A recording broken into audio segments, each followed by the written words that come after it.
अन्या सब घर वालों को इतना प्यार और अपनापन देख काफी खुश थी। उसे फील ही नहीं हो रहा था कि वो किसी और घर से है। अब तो आकाश जी ने भी उसे अपना लिया और अपनी बेटी जैसा प्यार देने लगे। आकाश जी अब अन्या को कौशल्या से जुड़ी चीजों के बारे में बताते और अपने पुराने पालों से रूबरू कराते।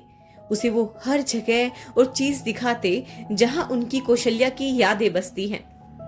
अन्या कभी समझ नहीं पाई जो आकाश जी रेहान से इतनी नफरत करते हैं और उससे बात तक नहीं करते। उसके मन में कई सवाल थे, लेकिन वो ये सवाल का जवाब आकाश जी से नहीं पूछ सकती थी, क्योंकि उसे डर था अभी अभी जो नाजुक रिश्ता बना है कहीं सवाल से टूट ना जाए। लेकिन अपने दिल की उलझन क्या करे उसे समझ नहीं आ रहा था। ऐसे में दिन बीतते गए। अन्या बिल्कुल ठीक हो चुकी थी। इन बीते वक्त में रुद्र का बिहेवियर अन्या के लिए केयरिंग और नॉर्मल था। अब भी वो ज्यादातर काम ही रहता था। अन्या तो बस उसे अब छुप छुप कर बस अडोर करती थी। वो काफी अट्रैक्ट हो रही थी। शायद वो इन बीते दिनों में अपना और रुद्र का रिश्ता भी भूल गई थी, जो एक मजबूरी में बंधा हुआ है। एक सुबह अन्या रुद्र के लिए कॉफी कमरे में ले जा रही थी। उसकी नजर सामने से आते आकाश जी और रेहान पर जाती है। वो पल वहीं रुक जाती है। दोनों बाप बेटे एक दूसरे के सामने से अनजान बनकर गुजर जाते हैं, जैसे कोई रिश्ता ही नहीं है उन दोनों के बीच में। लेकिन जाते जाते रेहान जरूर एक बार पलटकर आकाश जी को देखता है। ये बात अन्या को अब अंदर से खल रही थी। वो वहां से कॉफी कप लेकर कमरे में आ जाती है। रुद्र कुछ कामों में लगा था।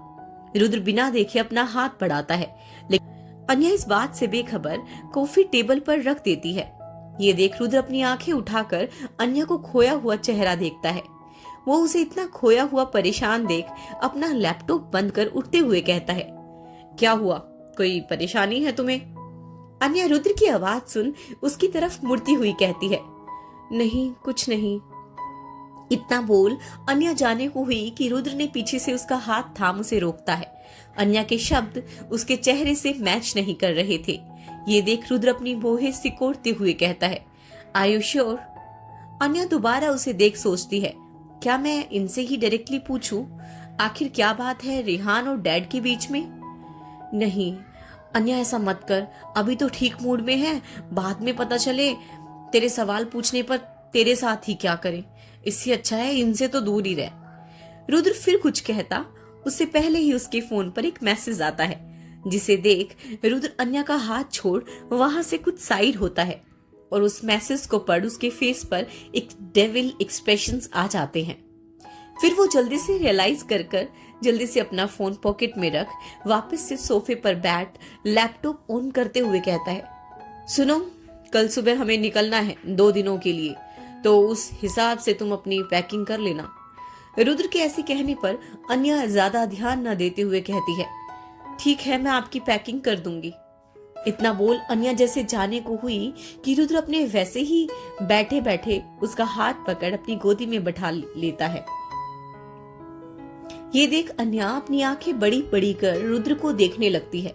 रुद्र अपने एक हाथ से अन्या की कमर को कसते हुए दूसरा हाथ आगे बढ़ाकर उसके चेहरे के पास आए बालों को पीछे संवारते हुए काफी दिलकश आवाज में कहता है, लगता है तुमने मेरी बात ध्यान से नहीं सुनी। मैंने कहा हम दोनों जा रहे हैं, तो मेरी अकेले की पैकिंग नहीं, हम दोनों की पैकिंग करनी है तुम्हें। रुद्र के ऐसे कहने पर अन्या शॉक हो गई। वो अपनी नजरें झुकाई बैठी थी, लेकिन जब उसने रुद्र की बात सुनी तो वो हैरानी से पूछती है, हम दोनों? लेकिन कहाँ और क्यों? रुद्र उसकी आंखों में देखते हुए कहता है, इस सवाल का जवाब तो तुम्हें वहां जाकर ही मिलेगा। इतना कहकर रुद्र अन्या को ही देख रहा था। वो दोनों एक दूसरे में ही खो रहे थे। रुद्र धीरे से आगे बढ़ अपना नोज धीरे से अन्या के गालों को छूता हुआ, जिस एहसास से अन्या की आंखें बंद हो जाती है। रुद्र अपना दूसरा हाथ आगे बढ़ाकर उसके गालों को प्यार से सहलाता है। दोनों को ये नया एहसास काफी मदहोश कर रहा था।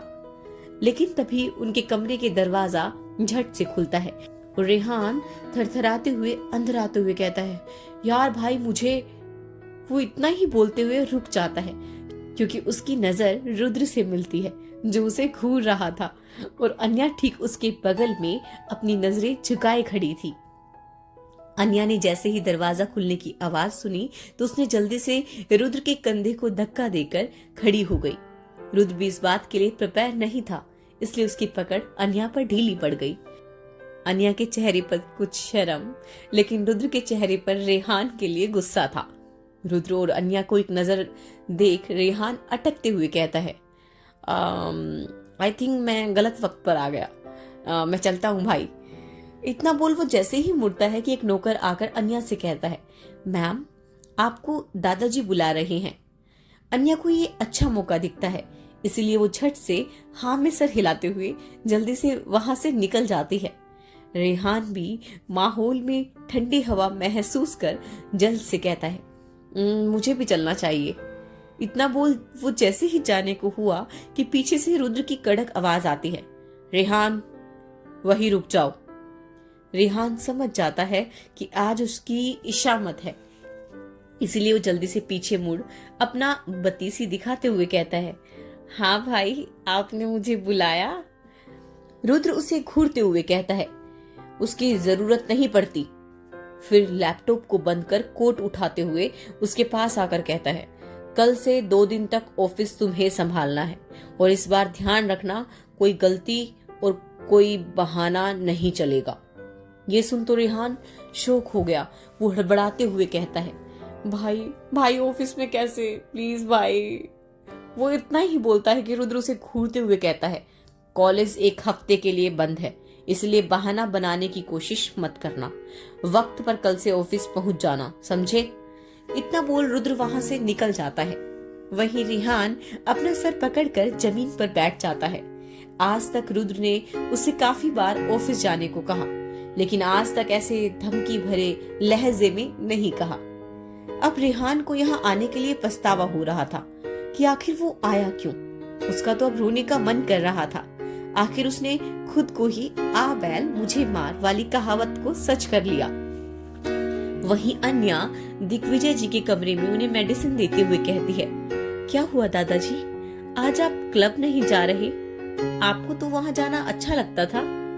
दिग्विजय जी मुस्कुराते हुए अन्या को अपने पास बैठते हुए कहते हैं, मैं वहाँ इसीलिए नहीं जाता था कि मुझे सबसे मिलना काफी पसंद था, बल्कि इसलिए जाता था कि वहाँ एक तरह का सुकून था जो इस घर में नहीं मिलता था। लेकिन तुम्हारे आने से वो कमी भी पूरी हो गई। अब तो मुझे लगता है कि मुझे उस क्लब से रिटायर हो जाना चाहिए। अब मुझे उम्मीद है कि बहुत जल्द तुम मेरा वो आधा अधूरा सपना भी पूरा कर दोगी। इतना बोल दिग्विजय जी हंसने लगे। अन्या भी उनकी खुशी में खुश थी, लेकिन उसके लास्ट वाले शब्द का मतलब जानने के लिए सवालिया नजरों से उन्हें देखते हुए पूछती है, कौन सी आधी अधूरी सपना दादाजी? दिग्विजय जी खुशी से चहकते हुए कहते हैं, अरे वही जो मैंने तुम्हें इस घर में तुम्हारे पहले दिन जाहिर किया था, मेरे परपोते की ख्वाहिश, जो अब मुझे जल्दी ही चाहिए। अन्या दिग्विजय जी की बात सुन आश्चर्य से उनकी तरफ देखती है, फिर खुद से शर्म से नजरें झुका लेती है। उसे अपनी और रुद्र की नजदीकियां याद आती है, जो उसके दिल में भी ख्वाहिश जगाने लगती है। वो दादाजी कुछ इस बारे में कुछ कह नहीं पाई और चुपचाप वहां से चली गई। दिग्विजय जी भी मुस्कुरा दिए। कुछ दिनों से रुद्र का बिहेवियर देख उन्हें भी इस बात की उम्मीद थी वो जल्दी ही इस ख्वाहिश का दीदार कर लेंगे। सब अपने ख्वाहिशों की दुनिया में थे, लेकिन वही रुद्र किसी अलग ही प्लानिंग में था। वो अन्या को लेकर कहीं जा रहा था। कहाँ, इस बात का आइडिया अन्या को बिल्कुल नहीं था। उसने कुछ सोचा था, अब ये अन्या के हक में था या अगेंस्ट, ये तो वक्त ही बताएगा। अन्या रुद्र के साथ बाहर जाने के लिए काफी खुश थी। जब ये बात रेहान और तविश को पता चली तो उन दोनों ने अन्या को ये बोलकर चिढ़ाया कि रुद्र उसे हनीमून के लिए बाहर लेकर जा रहा है। अन्या भी ये बात सुन कुछ शर्मा गई। उसे भी रुद्र के कुछ दिनों का बिहेवियर से कुछ अलग ही फीलिंग महसूस होने लगी थी। वो काफी खुशी खुशी पैकिंग करती है। अन्या रात को रुद्र का इंतजार करती है, लेकिन वो रात को घर नहीं आता। एक मैसेज आता है कि सुबह 5 बजे जियान उसे एयरपोर्ट ले जाएगा। ये मैसेज पढ़ वो थोड़ी मायूस हो गई। अब उसे डर लगने लगा कि कहीं रुद्र। सुबह का समय, जियान के साथ अन्या एयरपोर्ट पर पहुंच चुकी थी। रुद्र अब तक नहीं आया था, ना ही उसकी कोई खबर थी। अन्या की नजर सिर्फ उसे ही पूरे रास्ते तलाश कर रही थी। उसका दिल रुद्र को ना देखकर काफी घबरा रहा था। वो काफी बार जियान से पूछ चुकी थी रुद्र के बारे में, लेकिन जियान उसे हर बार टाल देता। अन्या का ध्यान तो बस रुद्र में ही था, इसीलिए उसने फ्लाइट पर ध्यान ही नहीं दिया। आखिर वो कहाँ की फ्लाइट है और वो कहाँ जा रहे हैं। जब उनके फ्लाइट का अनाउंसमेंट हुआ तो जियान अन्या के पास आता है और काफी रिस्पेक्टफुली कहता है, मैम फ्लाइट का टाइम हो रहा है, हमें चलना चाहिए। जियान के कहने पर अन्या घबराई आंखों से उससे पूछती है, लेकिन ये अभी तक आए नहीं, क्या हम उनके बिना जा रहे हैं? अन्या के सवाल पूछने पर जियान अपनी घड़ी को देख कहता है, नहीं मैम, सर हमारे साथ ही चलेंगे, लेकिन उन्हें आने में कुछ वक्त है, इसलिए आप और मैं अभी बोर्डिंग कर लेते हैं, सर आते ही होंगे। अन्या नाम में सिर हिलाते हुए कहती है, नहीं हम सब साथ ही चलेंगे, तब तक हम वेट करते हैं ना। जियान कुछ रिक्वेस्टिंग टोन में कहता है, नहीं मैम, सर के ऑर्डर हैं, हमें चलना होगा, आप चिंता नहीं करें, सर आते ही होंगे। जियान की बात सुन अन्या हाँ में सर हिलाकर उसके साथ चलने लगती है, लेकिन बार बार अपनी नजरें पीछे मोड़ सिर्फ रुद्र का रास्ता ताक रही थी। जियान अन्या को वीआईपी सीट की तरफ ले जाता है और उसे वहां बैठाकर बाहर चला जाता है। अन्या तो अब और घबरा रही थी। जब आखिरी बार उसने ऐसे उड़ान भरी थी तब तक कुछ अनजान ही सही, लेकिन ऐसे लोग थे जिसे उसका रिश्ता बन चुका था, लेकिन इस वक्त वो तो बिल्कुल अकेली पड़ चुकी थी।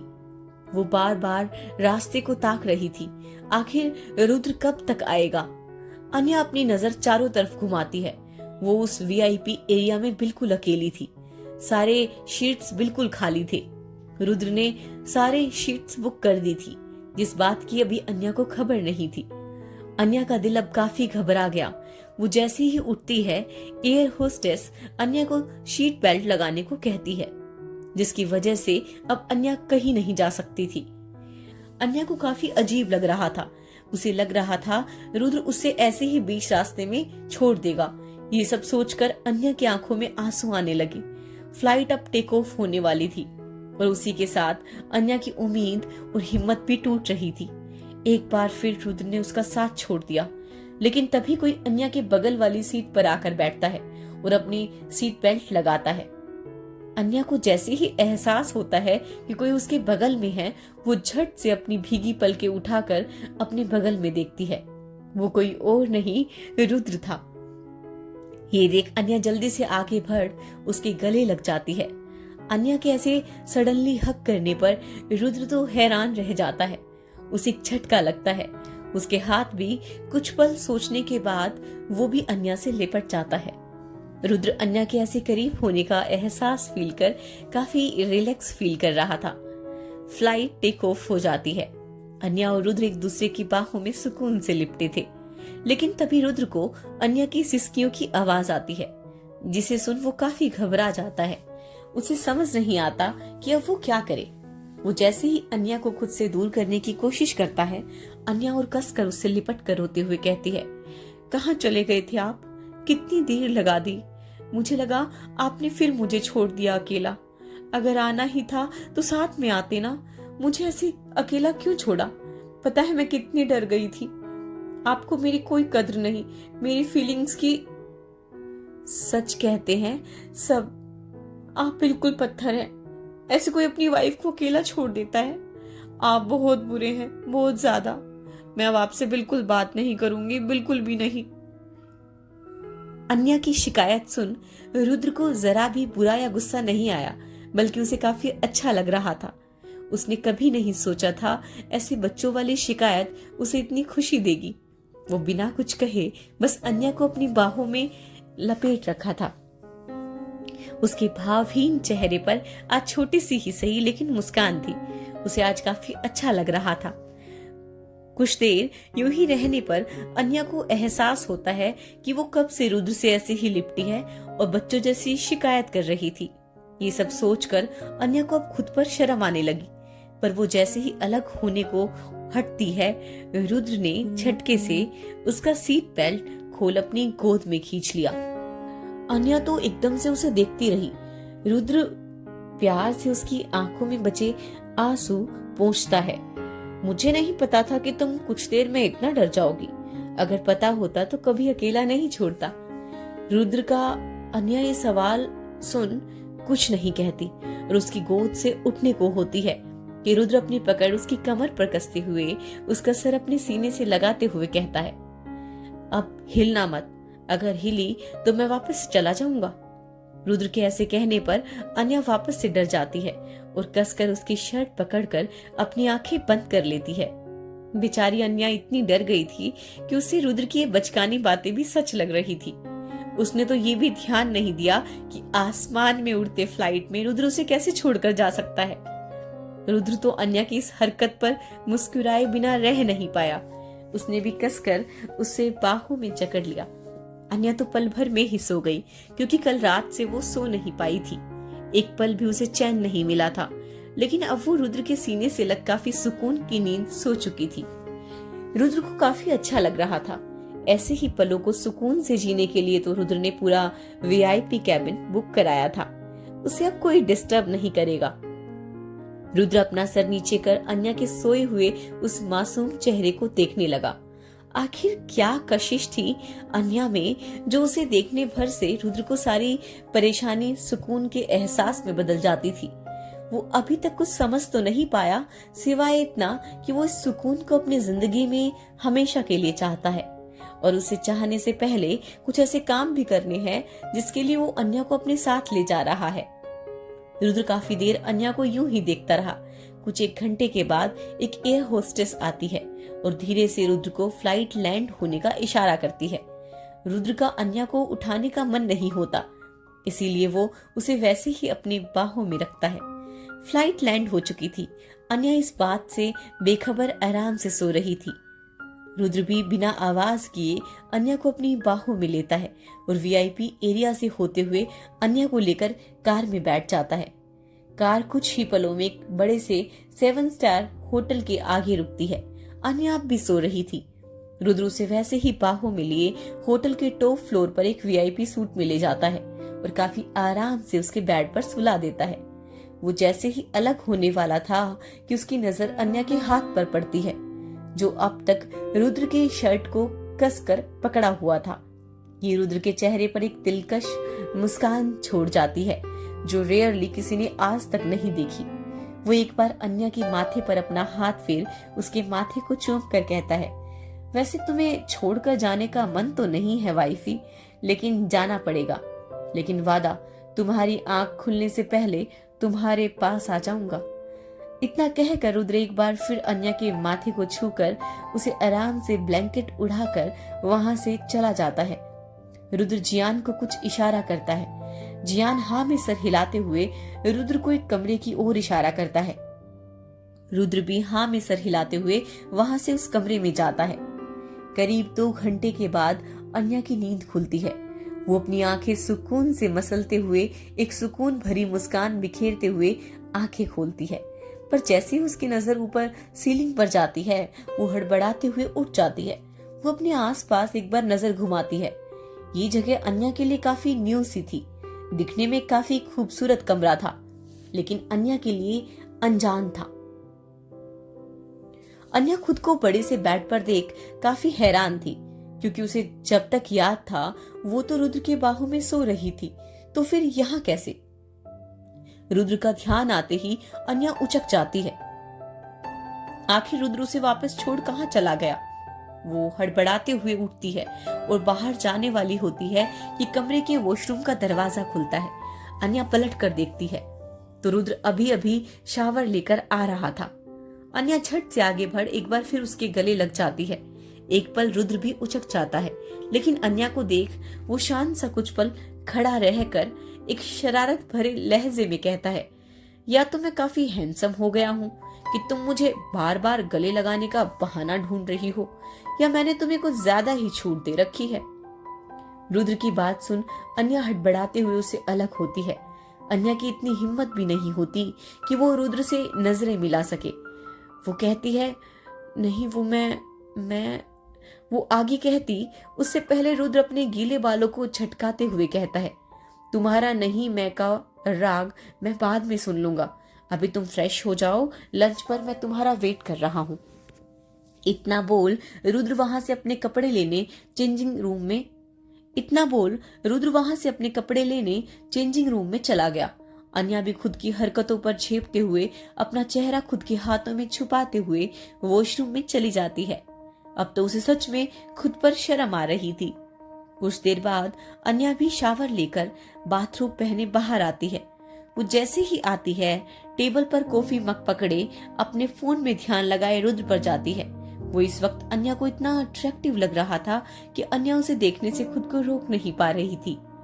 तभी उसके कानों में रुद्र की आवाज आती है, जो अब भी अपने फोन में देखते हुए कह रहा था, अगर तुम्हारा मुझे देखने से मन भर गया तो लंच कर सकती हो।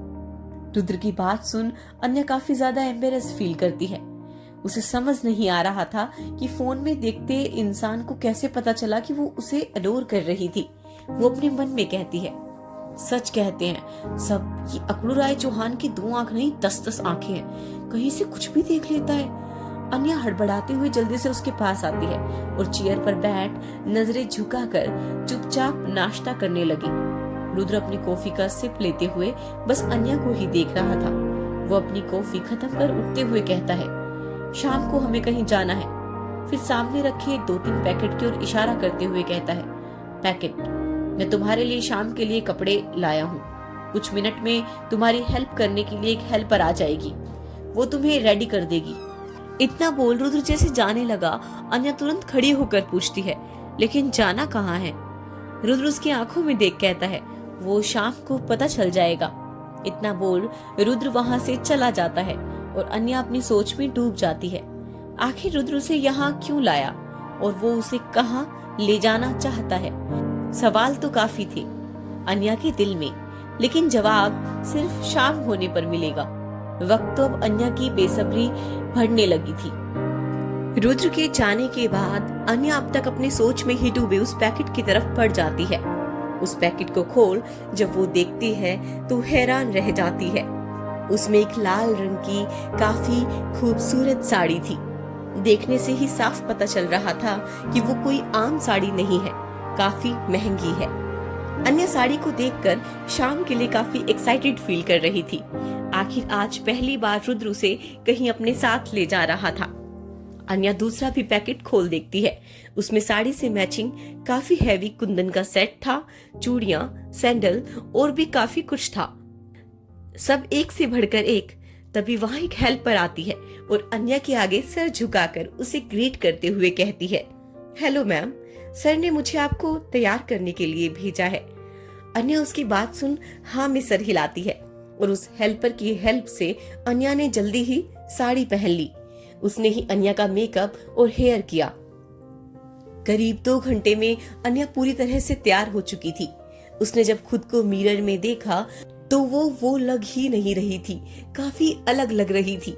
जैसे ही रुद्र कमरे में आता है तो वो अपने सामने अन्या का ये रूप देख उसमें कहीं खो जाता है। आज फिर अन्या उसे किसी दुल्हन से कम नहीं लग रही थी। रुद्र बिल्कुल अन्या के पीछे खड़ा था और मिरर में उसका अक्ष देख रहा था। अन्या इन सबसे बेखबर सिंदूर की डिब्बी उठाती है और मुस्कुराते हुए अपनी मांग में सजा लेती है। रुद्र को अन्या की ये मनमोहक मुस्कान भा रही थी।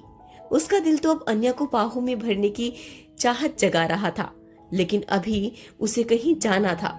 उसके लिए वो लेट नहीं होना चाहता था, इसीलिए वो अन्या से अपनी नजरें हटाकर कहता है, चले। अन्या रुद्र की आवाज सुन जल्दी ही पीछे पलटी और अपने सामने बिल्कुल प्रिंस की तरह तैयार हुए रुद्र को देख वो उसे अडोर करने से खुद को रोक नहीं पा रही थी। आज रुद्र ने भी ब्लैक कॉलर का 3 पीसेस सूट पहना हुआ था। वो हमेशा की तरह उसका चार्म होश उड़ाने के लिए काफी था। अन्या ने काफी मुश्किल से हाँ में सर हिला दिया। रुद्र उससे अपने पीछे आने का इशारा करते हुए कमरे से तेज कदमों से निकल गया। अन्या भी जल्दी से अपना पर्स उठाकर वहां से रुद्र के पीछे चल दी। अन्या के दिल में काफी सवाल थे कि आखिर वो लोग कहाँ जा रहे हैं, लेकिन रुद्र से उसे पूछने का मौका ही नहीं मिला। रुद्र अन्या के साथ नीचे आता है और अपनी कार में सबसे पहले अन्या को बैठाकर खुद भी उसके बगल में बैठ जाता है। अन्या अंदर कुछ नर्वस फील कर रही थी। तभी कार होटल से बाहर निकलती है और अन्या की नजर होटल की बोर्ड पर जाती है, जिसे पढ़ वो और भी ज्यादा हैरान रह जाती है। उसके मुंह से अचानक ही शौक से निकलता है, इंदौर? हाँ, इंदौर। ये वही शहर है जहां अन्या ने अपनी जिंदगी के हर अच्छे बुरे पल जिए थे। बचपन के नाटक पल से लेकर जवानी के वो संजीदगी भरे पल यहाँ बिताए हैं। ये वही शहर है जहां वो रुद्र के साथ इस मंजूरी के रिश्ते में बंधी थी और आज वो वापस से उस शहर में आ गई थी। ये सब देख अन्या को अब घबराहट होने लगी। उसे बिल्कुल समझ नहीं आता कि आखिर रुद्र उसे वापस से शहर में क्यों लेकर आया है और वो लोग आखिर जा कहाँ रहे हैं। सब बातें सोचते हुए अन्या अपनी घबराई हुई नजरें उठाकर रुद्र को देख पूछती है, हम इंदौर क्यों आए हैं? रुद्र बिना अन्या को देखे अपने फोन में लगे हुए कहता है, कुछ पुराने हिसाब निपटाने। रुद्र का ऐसा जवाब सुन अन्या अटपटे ढंग से उसे देखती है, लेकिन वो आगे कुछ कहती उससे पहले रुद्र बिना भाव के अन्या की तरफ मुड़ते हुए कहता है, और हिसाब क्या है, कुछ वक्त में तुम्हें पता चल जाएगा। इतना बोल रुद्र वापस से अपने फोन में लग जाता है। अन्या बेचैन हो जाती है, उसका दिल घबराने लगता है। वो अपने ठंडे पड़े हाथों को मसलते हुए वक्त बिताने का इंतजार करने लगती है। ये शहर की हवाएं अन्या के दिल की धड़कन बढ़ाने के लिए काफी थी। काफी कुछ बीता था यहाँ। उसका वो दर्द से भरा अतीत जिसे वो अपनी नई जिंदगी में कहीं भुला चुकी थी, अब वापस से उसके सामने इस शहर का दीदार करते हुए वापस आ रहा था। करीब 1 घंटे के बाद कार एक होटल के बाहर रुकती है। होटल को देख साफ पता चल रहा था कि उसे किसी के लिए शादी के लिए सजाया हुआ था, लेकिन किसकी? रुद्र उसे शादी में क्यों लाया था? रुद्र के आगे पीछे वाली गाड़ियों से उसके सारे बॉडीगार्ड्स निकल रुद्र की कार को कवर कर लेते हैं। रुद्र की कार होटल के अंदर जाती है और उस गेट के आगे रुकती है जहां शादी हॉल के एंट्रेंस था। अन्या अब तक सारे सवालों से घिरी हुई थी। वो असमंजस में सिर्फ रुद्र को देख रही थी। तभी रुद्र के कार का दरवाजा जियान आकर खोलता है। रुद्र अपने रोबदार औरों के साथ कार से निकलता है। उसकी पर्सनैलिटी ऐसी थी कि किसी को भी अपनी तरफ आगे झुका दे। रुद्र कार से निकल सीधा अन्या की तरफ आता है। एक गार्ड उसका दरवाजा खोलता है। रुद्र भी अदब से अन्या को अपना हाथ आगे बढ़ाकर बाहर आने का इशारा करता है। रुद्र अब तक उसके लिए गुत्थी बन चुका था। अन्या को कुछ समझ नहीं आ रहा था। वो कभी बाहर देखती तो कभी रुद्र को, तो कभी उसके हाथ को जिसे रुद्र पकड़ने का इशारा कर रहा था। अन्या भी एक ठंडी आह भरते हुए बिना कुछ सवाल किए चुपचाप रुद्र के हाथ में अपना हाथ दे देती है और कार से बाहर आ जाती है। कुछ दूर चलते ही सही एक 50-55 साल का आदमी अपने सर पर पगड़ी बांधे रुद्र के सामने हाथ जोड़कर उसका स्वागत करते हुए कहता है, सर, आप हमारे बेटे की शादी में शामिल होने आए, ये आपकी बहुत बड़ी मेहरबानी है। आइए सर, अंदर आइए। रुद्र भी बिना किसी भाव के हाँ में इशारा करता है। वो आदमी कुछ दूर चलकर एक दूसरे आदमी को रुद्र के पास जाने के लिए, उनको स्वागत करने के लिए कहता है।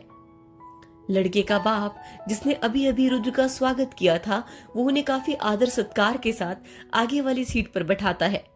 तभी वो आदमी लड़के के पिता के पास आता हुआ काफी अदब के साथ कहता है, आपने बुलाया सैनी साहब? ये आवाज सुन अन्या, जिसकी नजर नीचे थी, वो झट से ऊपर हो जाती है और अपने सामने खड़े आदमी को देख दुगुना हैरानी के साथ अपनी आंखें बड़ी कर लेती है। ये कोई और नहीं, मिस्टर शैलेश राठी थे। मिस्टर सैनी, लड़का का पिता, रुद्र की तरफ इशारा करते हुए काफी इज्जत के साथ कहते हैं, हाँ, इनसे मिलिए। ये है मिस्टर रुद्र राय चौहान, हमारे खास मेहमान। ध्यान रखिएगा राठी साहब, इन्हें कोई चीज की दिक्कत ना हो पाए। शैलेश जी तो अपने सामने रुद्र को बैठे देख काफी हैरान थे। उन्हें समझ नहीं आ रहा था आखिर सैनी जी से रुद्र का क्या रिश्ता है और वो लोग यहाँ क्या कर रहे हैं। तभी उनकी नजर रुद्र के बगल में बैठी अन्या पर जाती है, जिसे देख उन्हें अपनी बेइज्जती याद आ जाती है। किस कदर अन्या ने उनकी दिव्यांका की किस्मत खुद छीन कर शान से बैठी है, ये सब याद कर उनके अंदर खून उबाल देने लगता है। अभी वो कुछ कर नहीं सकते थे क्योंकि वो अपनी बेटी की शादी में कोई अड़चन नहीं चाहते थे। उनकी उस बेइज्जती के बाद काफी मुश्किल से उन्हें अपनी बेटी के लिए इतना अच्छा रिश्ता मिला था, इसीलिए वो चुप रहे और अन्या को बस अपनी आंखों से बद्दुआ देते हुए वहां से चले गए। अन्या उनकी नजरों की कड़वाहट साफ साफ महसूस कर सकती थी। उसे काफी बुरा लग रहा था। तभी उसे याद आता है अगर मिस्टर शैलेश राठी के बेटे की शादी है तो उसके मम्मी पापा भी यहीं होंगे। उसकी नजर साइड में खड़े अपने मम्मी पापा पर जाती है जो एक दूसरे से कुछ बात कर रहे थे। अन्या की आंखें उन्हें देख भीग जाती है। आखिर 4 महीने के बाद वो उन्हें देख रही थी। वो अपने मन में जैसे उन्हें पुकारती है। उसके मम्मी पापा जैसे अपनी बेटी की आवाज सुन लेते हैं, दोनों की नजर एक साथ सामने जाती है। उन्हें तो पहले यकीन नहीं होता कि उनकी बेटी उनके सामने है। अन्या से अब रहा नहीं जाता। वो बस अपने पापा के सीने से लग अपने हर दर्द को बयां करना चाहती थी। उसके सीने से लिपट खुद को महफूज रखना चाहती थी। अन्या जैसे ही उनके पास जाने वाली होती है, रुद्र उसकी बाजू पकड़ शांत स्वर में कहता है, कहाँ जा रही हो? अन्या अपनी आंसुओं से डबडबाई आंखों से रुद्र को देख सामने की ओर इशारा करते हुए कहती है, वो पापा मम्मी से मुझे मिलना है, प्लीज जाने दीजिए ना, प्लीज बस एक बार। रुद्र को अन्या की आंखों में आंसू बिल्कुल अच्छे नहीं लगते। वो आगे अपना दूसरा हाथ बढ़ाकर अन्या के गालों पर आए आंसू को साफ कर कहता है, तुम शायद भूल रही हो कि मैंने शादी के बाद क्या कहा था और उस कॉन्ट्रैक्ट में क्या लिखा था। रुद्र ने शादी के वक्त कहा था, शादी हो गई बस, आज के बाद ना ही अब इस परिवार से हमें कोई मतलब है, ना ही इस लड़की को कोई मतलब होगा। कॉन्ट्रैक्ट की शर्तों में यही कुछ लिखा था। अन्या जब से गई थी उसने सिर्फ एक ही बार अपने पापा से बात की थी, वो भी दिग्विजय जी के परमिशन से। उसके बाद सिर्फ याद किया था। ये सारी बात याद कर अन्या रुद्र को काफी विनती भरे लहजे में कहती है, बस एक बार। रुद्र अन्या के बचे हुए आंसू पोंछ कहता है, आंसू साफ कर लो। तुम यहाँ वर्मा परिवार की बेटी की हैसियत से नहीं, बल्कि तुम चौहान परिवार की बहू होने के नाते बैठी हो, इसलिए उस रुतबे को ध्यान में रखते हुए यहाँ से हिलने की कोशिश भी मत करना। रुद्र के लास्ट शब्द में एक वार्निंग भी छुपी थी, जिसे अन्या समझ रही थी, इसलिए वो चुपचाप वहीं बैठी रही। वहीं केवेंद्र जी भी जैसे आने को हुए कि पीछे से सारिका जी भी उनका हाथ पकड़ उन्हें रोकती, जिससे केवेंद्र जी की एक तड़प भरी आवाज में आंसू निकल जाते हैं और कहते हैं कि सारिका जाने दो, मुझे मेरी गुड़िया मेरे इतने पास है, मुझे सीने से लगाना है। सारिका जी भी अपने कलेजे को पत्थर कर ना में सर हिलाते हुए कहती है, नहीं जी, आप नहीं जा सकते। आप भूल रहे हैं दामाद जी ने शादी के बाद क्या कहा था। अगर आप गए तो कहीं मेरी बेटी का इतनी मुश्किल से बसा बसाया घर बिखर ना जाए। सारिका जी की बात सुन केवेंद्र जी दुखी लहजे में कहते हैं, लेकिन सारिका बेटी है वो मेरी, अपने कलेजे के टुकड़े को इतने पास देख ऐसे कैसे रुक जाऊं मैं। सारिका जी आगे बढ़ केवेंद्र जी का हाथ कसकर थामते हुए कहती है, आपके टुकड़े को कहीं आपका ना रुकना महंगा ना पड़ जाए। फिर सामने को इशारा करते हुए कहती है, देखिए ना आपके टुकड़े को कोई कितने प्यार से सींच रहा है, कितनी सुंदर लग रही है हमारी गुड़िया। केवेंद्र जी भी सामने देखते हैं जहां रुद्र अन्या के आंसू को पोंछ रहा था और कसकर उसका हाथ पकड़ बैठा था। ये देख केवेंद्र जी को कुछ राहत मिली और खुद को रोकने का हौसला। वो अपने टुकड़े के पास जाकर उसे उसकी बनी बनाई खुशियां नहीं छीन सकते थे। केवेंद्र जी के लिए आज काफी मुश्किल समय था। उसकी नजर ही नहीं हट रही थी अपनी गुड़िया से। सारिका जी भी अपनी बेटी की ये रुतबा देख काफी खुश थी। तभी वहाँ दूल्हे की एंट्री होती है। वो स्टेज से पहले रुद्र के पास जाता है और अपने घुटनों के बल बैठ उसके आगे सर झुकाता है। ये देख वहाँ खड़े सारे लोग हैरान थे, खासकर शैलेश राठी, जिन्होंने अपने जमाई की शान और शोहरत का वाकया सारे समाज में कर रखा था। आज वो रुद्र के सामने सर झुका रहा था। उन्होंने रिश्ता सिर्फ चौहान परिवार की बराबरी को तोड़कर आगे बढ़ने के लिए सोच में जोड़ा था, लेकिन आज वही उनके आगे झुक रहा है। ये उनके लिए काफी शॉकिंग था। शैलेश राठी को कुछ समझ नहीं आ रहा था। एक पल में किसी ने उन्हें आसमान में उड़ान भरते हुए पंख दबोचकर सीधा नीचे जमीन पर फेंक दिया। दूल्हा रुद्र को सर झुकाकर काफी अदब से कहते हैं, सर आप यहाँ आए, मेरे लिए फॉर्चून की बात है। रुद्र बिना किसी भाव के बस हल्का सा अपना सर हिला देता है और अपने हाथों से जियान को कुछ इशारा करता है। जियान आगे बढ़ अपने हाथ में पकड़ा बुके उसे देता है। दूल्हा भी आदर के साथ उसे स्वीकार करता है और साथ ही में अपना सर दोबारा झुकाकर रुद्र के पास बैठी अन्या को भी ग्रीट करता है। अन्या को ये काफी अजीब फीलिंग देता है। उसे समझ में नहीं आता आखिर वो रिएक्ट कैसे करे, इसीलिए वो बस हल्का मुस्कुराकर अपना सर हिला देती है। दूल्हा वापस मुड़कर स्टेज पे चला जाता है, लेकिन वही शैलेश राठी अपना सर पकड़कर बैठ जाते हैं। रुद्र के आगे सर झुकाना उनके लिए हैरानी थी, लेकिन अन्या के आगे सर झुकाना उनके लिए अपनी इज्जत की धज्जियां उड़ने के बराबर था। आखिर जिस लड़की को वो अपने आगे खड़े होने के लायक नहीं समझते थे, हमेशा खुद की बेटियों के पीछे रखने की कोशिश करते थे, आज उनके होने वाले जमाई ने उनके आगे सर झुका। इसका मतलब साफ था कि अब अन्या का रुतबा उनकी बेटी के ऊपर रहेगा। उनकी बेटी तक को उसके आगे सर झुकाना होगा। ये उन्हें बर्दाश्त नहीं हो रहा था। वो गुस्से में इस बारे में बात करने के लिए आगे बढ़ते ही हैं कि सुजाता जी आगे बढ़कर उन्हें रोक कर कहती है, कहाँ जा रहे हैं? शैलेश जी गुस्से में फुबकते हुए कहते हैं, सैनी साहब से जवाब मांगने। आखिर जब उनका रुतबा इतना बड़ा है तो वो क्यों रुद्रराय चौहान के आगे ऐसे सर झुकाते हैं? मुझे जाना है आखिर उनकी औकात इनके आगे ऐसी कैसी हो सकती है। सुजाता जी शैलेश जी के गुस्से को देख एक पल के लिए डर सी गई, लेकिन उसके बाद सुन वो उन्हें समझाते हुए कहती है, आप पागल हो गए हैं? ये कोई वक्त है इन जैसे सवालों का? आपको पता है ना, अगर सैनी साहब को आपके सवाल से जरा सी भी ठेस पहुंची तो वो कहीं बारात वापस न ले जाए। ये हमारी बेटी और हमारी बची कुची इज्जत के लिए जरा भी गवारा नहीं है। वो दोबारा बारात लौटने की बेइज्जती का मंजर हम नहीं झेल सकते। वैसे भी दिव्यांका के मंडप से भागने के बाद उनकी पहली बेटी दिव्या के रिश्ते में काफी रुकावट आ चुकी थी, इसीलिए वो भी शांत रहना ही बेहतर समझ रहे थे। वहीं अपनी बेटी अन्या का रुतबा देख केविंद्र जी और सारिका जी काफी खुश थे, लेकिन बेटी के उतने पास होकर भी उसे सीने से न लगाने पाने की मजबूरी उन्हें अंदर ही अंदर खल रही थी। अन्या काफी हैरान थी। ये सब देखकर उसके अब तक कुछ समझ नहीं आ रहा था कि आखिर रुद्र करना क्या चाहता है, क्योंकि वो इतना तो समझ गई कि वो उसे इतनी दूर यूं तो नहीं लाया होगा।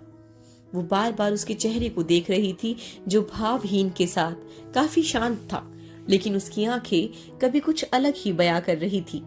उसकी शांति उसकी आंखों में नहीं दिख रही थी। अन्या ये सब देख काफी कंफ्यूज हो चुकी थी। अब आगे वक्त का इंतजार करने के सिवा उसके पास कुछ नहीं था। स्टेज पर दुल्हा बैठ गया। सबकी नजरें दुल्हे पर थी। सुजाता जी सारी औरतों के साथ मिलकर दुल्हे का स्वागत करती है। सब खुश थे। शैलेश राठी परेशान थे, लेकिन हालात के आगे काफी मजबूर थे। कुछ ही देर में दिव्या की एंट्री हुई। सबकी नजर उस पर टिक गई। आज दुल्हन के जोड़े में वो काफी अच्छी लग रही थी। अन्या भी उसे गौर से देख रही थी। शादी वाले माहौल में आकर अन्या को खुद की शादी याद आ गई। कैसे वो ना खुशी ना खुद की मर्जी इस मजबूरी के रिश्ते में बंधी थी। दिव्या जितनी अपनी शादी में खुश है और हर एक मोमेंट को एंजॉय कर रही थी, वही अन्या को ये सारे पल जीने का वक्त नहीं मिला। उसे तो ये तक याद नहीं कि वो कैसे पल भर में एक आम लड़की से मिसेस अन्या रुद्रराय चौहान बन गई। ऐसी ही बातें सोचते सोचते अन्या की आंखों में कुछ नमी सी छा गई। अन्या, जो दिव्या की खुशी देने में बिजी अपने ख्यालों में खुद की शादी याद कर रही थी, वहीं रुद्र की नजर अन्या पर ठहरी हुई थी। उसके चेहरे पे आते जाते खुशी, दुख, गम, सारे आते जाते भाव को वो देख रहा था। कहीं न कहीं वो भी उसके अनकहे जज्बात समझने की कोशिश कर रहा था। आखिर एक लड़की खुद की शादी के लिए कुछ न कुछ सपने जरूर संजोती है, जो अन्या के इस मजबूरी के रिश्ते में कहीं अधूरे से रह गए। दिव्या अब तक स्टेज पर दूल्हे के सामने खड़ी थी। दोनों के हाथ में वरमाला थी। दिव्या काफी खुश दिखाई दे रही थी। पंडित के मंत्र उच्चारण के बीच दोनों एक दूसरे को वरमाला पहनाने को तैयार हुए। सबसे पहले दिव्या ने वरमाला दूल्हे को डाली। सबने खुशी खुशी तालियां बजाई, लेकिन जैसे ही दूल्हे की बारी आई, वो दिव्या के गले में डालने ही वाला था कि ग्लास फूटने की आवाज आती है। ये आवाज सुन सबकी नजर उस ओर जाती है। एक वेटर से गलती से सॉफ्ट ड्रिंक का ग्लास अन्या के पास गिरता है, जिसे कुछ सॉफ्ट ड्रिंक्स के छींटे उसकी साड़ी में लग जाते हैं और साथ ही कांच का ग्लास उसके पांव के पास फूट जाता है। अन्या इस रिएक्शन से एकदम डरकर खड़ी हो जाती है। रुद्र भी अन्या को देखने लगता है। जियान आगे बढ़ चेक करता है। तब तक दुल्हा भी अपनी वरमाला छोड़ अन्या के पास जाकर उसके पांव के पास बैठ जाता है और चेक करते हुए कहता है, मैम आपको कहीं लगी तो नहीं? सैनी साहब खुद उनके पास आकर चेक करते हैं। शैलेश राठी को अपनी इज्जत तार होते नजर आ रही थी, क्योंकि उसकी बेटी को सब स्टेज पर छोड़ खुद उसके होने वाले पति अन्या के पांव में गिरा था। वो आगे बढ़ कुछ कहते उससे पहले ही सैनी साहब गुस्से में उन्हें देखकर कहते हैं, ये क्या तरीका है राठी साहब, आपने कैसा इंतजाम किया है? यही है आपकी शान और शौकत। देखिए, हमारे इतने इम्पोर्टेंट गेस्ट को आपकी लापरवाही से कष्ट पहुंचा। हमारी इज्जत आपकी वजह से उनके सामने छोटी पड़ गई। शैलेश राठी उनकी बात सुन दंग रह गए। तभी दुल्हा आगे बढ़कर गुस्से में शैलेश राठी को देख एक वार्निंग टोन में कहता है, जब आप हमारे आए हुए गेस्ट की आवभगत अच्छे से नहीं कर सकते, तो अब मुझे लगता है कि हमारे इस रिश्ते के लिए दोबारा सोचना पड़ेगा। दूल्हे की बात सुन सब हैरान हो गए, क्योंकि वो इनडायरेक्ट वे में रिश्ते को चुनौती दे रहा था। अन्या ये सब देख काफी हड़बड़ा गई। उसकी वजह से ये बबल देख वो आगे बढ़कर कुछ कहने ही वाली थी कि रुद्र शांत लहजे में कहता है, रिवान शांत हो जाओ, ऐसी छोटी छोटी बातों पर रिश्ते नहीं तोड़ते। रुद्र की बात एक तरह की वार्निंग जैसी थी। वो इस वक्त सिवाय रिवान के किसी को समझ नहीं आ रही थी। रिवान रुद्र की बात सुन शैलेश राठी की तरफ देख काफी कड़क लहजे में कहता है, ठीक है सर, लेकिन एक शर्त पर, कि इनको मैम से अपनी लापरवाही भरी इंतजाम के लिए माफी मांगनी होगी। ये सुन तो शैलेश राठी का गुस्सा फूटने वाला था। वो मरना कबूल कर सकते थे, लेकिन अन्या के आगे सर झुकाना नहीं। वो गुस्से में आगे बढ़ते कि सुजाता वापस से उनका हाथ पीछे से पकड़ उन्हें ना में सर हिलाती है। फिर खुद आगे बढ़ माहौल को शांत करने के लिए काफी नरम भाव से कहती है, देखिए, मैं माफी मांगती हूँ। ये छोटी मोटी भूल चूक तो हर शादी में हो जाती है, इसे आप लोग कृपया अपने दिल पर ना ले। फिर अन्या की तरफ देख काफी प्यार से कहती है, बेटा आपको कहीं चोट तो नहीं लगी ना? भले ही शैलेश राठी ने अन्या के साथ कितना रूखा बिहेव किया हो, लेकिन सुजाता जी उसे अपनी बेटी जैसा लाड दिया था। इसलिए अपनी मासी माँ की ममता पर अन्या की नम आंखों से जल्दी से वो ना में सर हिला देती है। सुजाता जी मुस्कुराते हुए कहती है, तो फिर हम सब शादी की विधि आगे बढ़ाए बेटा। अब सब शांत हो चुके थे, इसलिए सबने हाँ में सर हिला दिया। रुद्र अन्या वापस से अपनी जगह पर बैठ गए। वहां की सफाई कर दी गई और टिश्यू से भी अन्या ने अपनी साड़ी साफ कर ली। रिवान भी वापस से स्टेज पर आ गया और वरमाला की विधि संपन्न हुई। लेकिन अब दिव्या का मूड बिल्कुल ही उतर चुका था। रिवान का बिहेव देख साफ उसे अपनी औकात पता चल रही थी। वो चाहे कितना भी अमीर हो, लेकिन उसे चौहान परिवार के आगे झुकना ही होगा। अब तो शैलेश राठी की कही गई अपने जमाई की शान सबके आगे छोटी पड़ती नजर आ रही थी, जिसकी वजह से अब समाज में उनके हंसी ठिठोली होने लगी थी, जिसे सुन शैलेश राठी आग बबूला हो रहे थे। वही रुद्र मन ही मन शैलेश राठी को यूं घुटते देख और साथ ही उसकी इज्जत की धज्जियां उड़ते देख भी मजबूर बने हुए देख एक अनकही जीत दर्शा रहा था। रुद्र अपने मन ही मन शैलेश राठी को देख कहता है, तुम्हें क्या लगा चौहान? तुम्हें क्या लगा चौहान परिवार की इज्जत इतनी सस्ती है कि तुम जैसा जमीन का कीड़ा उसके साथ खेल सके? खेलूंगा तो अब मैं। तुम्हारी इज्जत, तुम्हारे झूठे रुतबे, तुम्हारी हिम्मत को यूं टुकड़ों में तोड़कर।